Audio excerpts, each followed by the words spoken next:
ak seen technique ak seen parrainage. bon avant ma ñëw foofu damay def benn ricochet par rapport ak lu mu wax ci les intrants et autres. Je précise et dama jël témoin bépp béykat bu nekk Sénégal fekkee li may wax amul nañ def communiqué ne sama nong lay wax dara amu ci depuis que buñ commencé di joxe intrant de Abdoulaye Wade à nos jours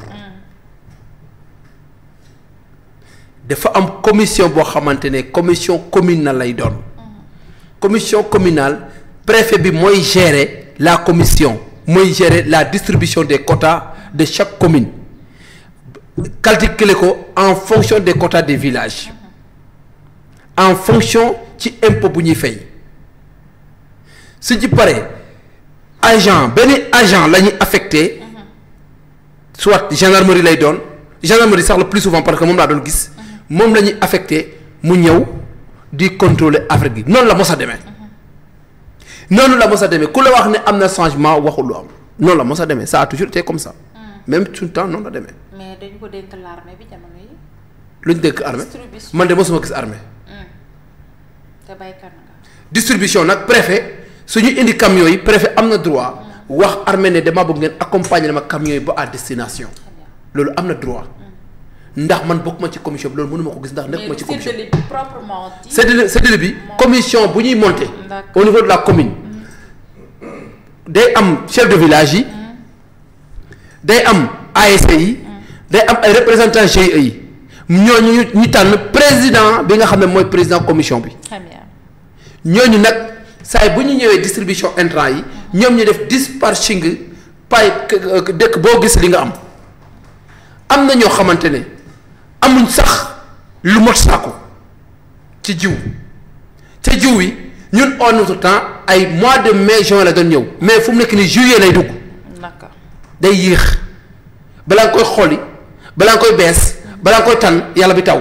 d'accord donc suñ ci paree dañ koy jaayi wala ñu defi ko gerte noflaay di koy toggee.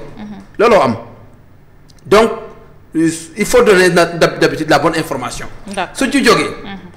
pays bii ñun ñoo ko tabaxoon ngeen amoon yéen a yàq ko di fi woote ay mortal combat di fi woote ay cooki fin di fi woote ay insurrection di fi def lu ne gars yi càpp BRT bi di koy caqatee def lu ne di taal ay bus di def lu ne fee yaa ngi fi xam nga ñan ñu nekk à l'origine de ça et ñu ngi xaar jusqu'à présent que des éclaircissements soient faits par rapport à ce dossier loolu su jeexee yéen ngeen ñëw.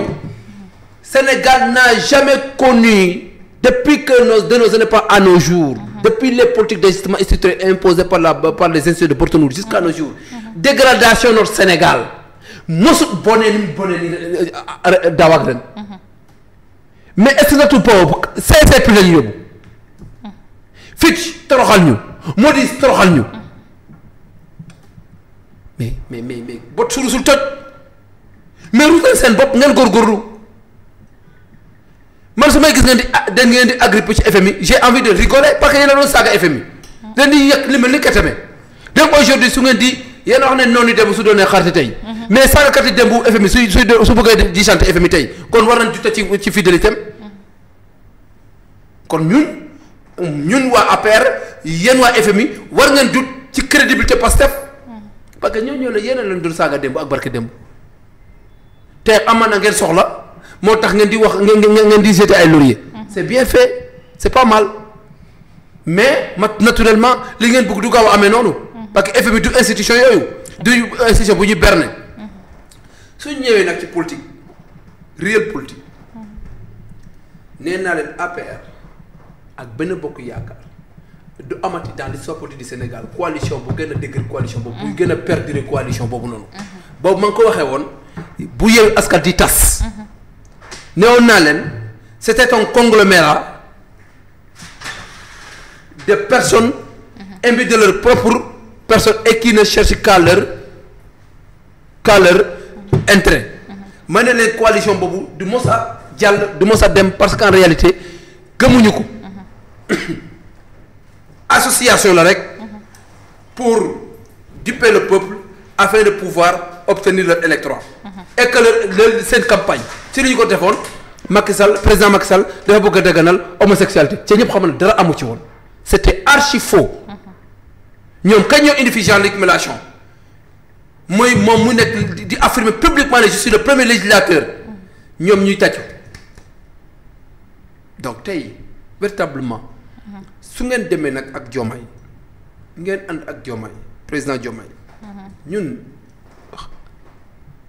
chanté yuñ Diomaye de président Diomaye xam naa ne duñ ko chanté mu ci àdduna Diomaye Bassirou Diomaye Faye moo la gën a xam dans son subconscient ne ñun waa APR lijjanti wuñu ko sax politiquement du ngeen ko may daal politiquement duñ ko may tous mais su ngeen naree toog nag comment des militants xaw ma des gens xaw ma jeunes d'où est-ce qu'ils viennent sur la page officielle de la présidence dinañ ci ñëw loolu ngir yàlla rek ils se permettent may ma ko Samba dinañ ci ñëw mais yéen vous avez un problème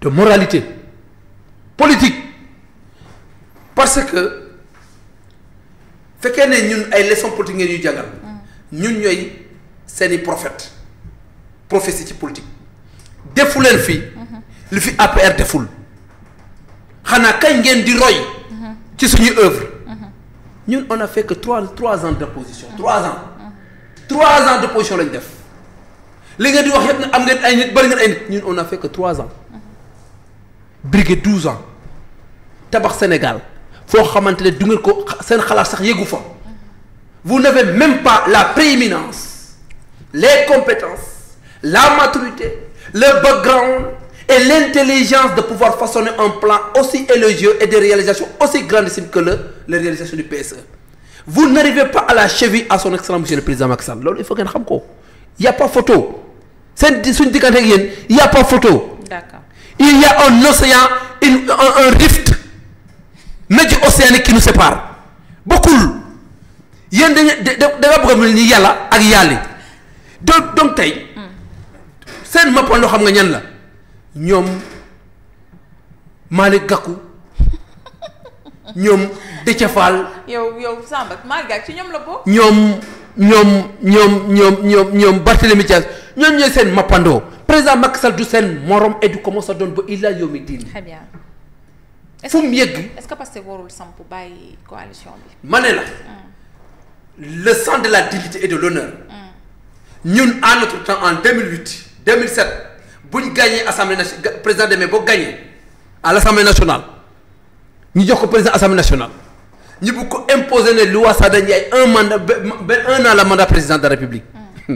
koo koy gor président Macky Sall mooy gor daf leen ne man Macky Sall fekkee ne man li ma liggéey je me suis battu pour que lii am man maa xeex pour que lii am. man ma battre campagne dugg dans les profondeurs abyssales du Sénégal sénégalais yi wóolu ma jox ma assemblée nationale ma voté ma am majorité assemblée nationale ngeen ne da ngeen di loi Sada Ndiaye parce que c'est des intrigues mesquines et des odes yo-yo des piles dilatoires orchestrées et ourdies pour ternir l'image du président Macky Sall mu ne damay bàyyi lépp politique il faut avoir la dignité et le sens de l'honneur gis nga ñaar yooyu noonu tu dois les porter en bandoulière gis nga gor rek ngay mës a doon. lii su nekkoon ne temps président Macky Sall la woon.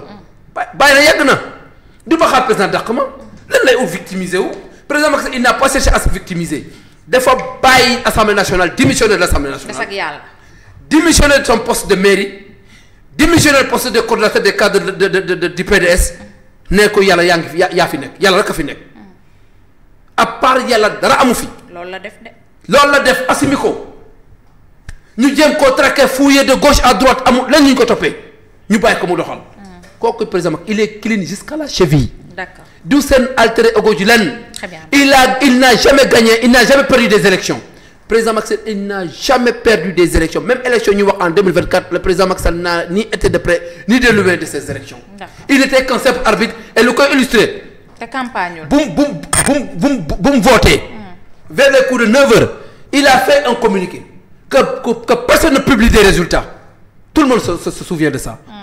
Et loolu mooy wane ne il est un homme équitable et il était dans la transparence absolue. D'accord. kooku nag tey su ngeen koy jël di wax ne waa APR xam nañu ñun li ñu leen xamee ñun li ñu leen xamee baaxul président dañ ko war a say dagati ko def ko comme Samuel Doe appel à l'insurrection dama soxla 2000 jeunes ñu délégué ci président mortal combat deuxième combat mooy gën a bon ah plus qu'il y a des victimes plus que Macky Sall subit une pression yooyu loolu mooy modèle.